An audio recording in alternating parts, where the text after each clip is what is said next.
welcome to the 2-Minute Coach, where I'll be sharing tips and strategies and growth tools in 2 minutes that you can apply to a lifetime.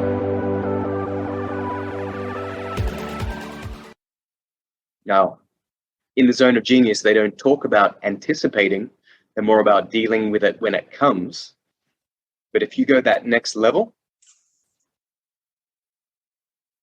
it might actually help to give clarity on accelerating a plan, because you will see what resources you're likely to be short of or what areas you need to work more on now so that you can navigate and break through that or prevent it from happening in the first place. Now, that zone of genius is actually the point of greatest conflict and challenge. So think about it. It's the same as closing that gap. You can't close the gap unless you are aware of it. And how do we become aware of it? What's the one thing that gives us feedback when we have conflict or stress or lack of clarity? How do we know?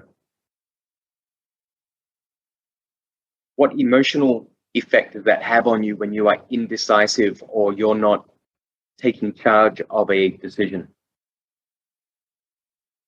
Let's look at body language. What do you do when you've got decisions to make and you don't know which decision to take?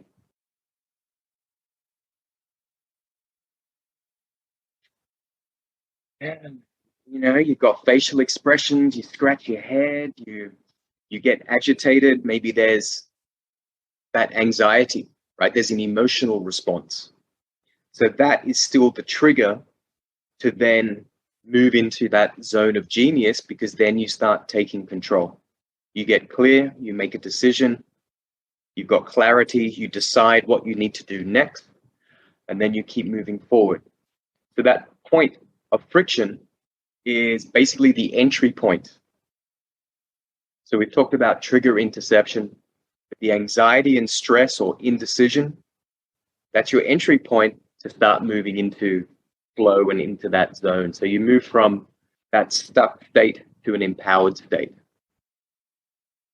And usually we get stuck on. Thanks for listening. Make sure you hit that subscribe button so you never miss future episodes. And would love to get your feedback, so please give us a review on iTunes, Apple Podcasts, and Google Podcasts so that we can share 2-minute growth tools with the world.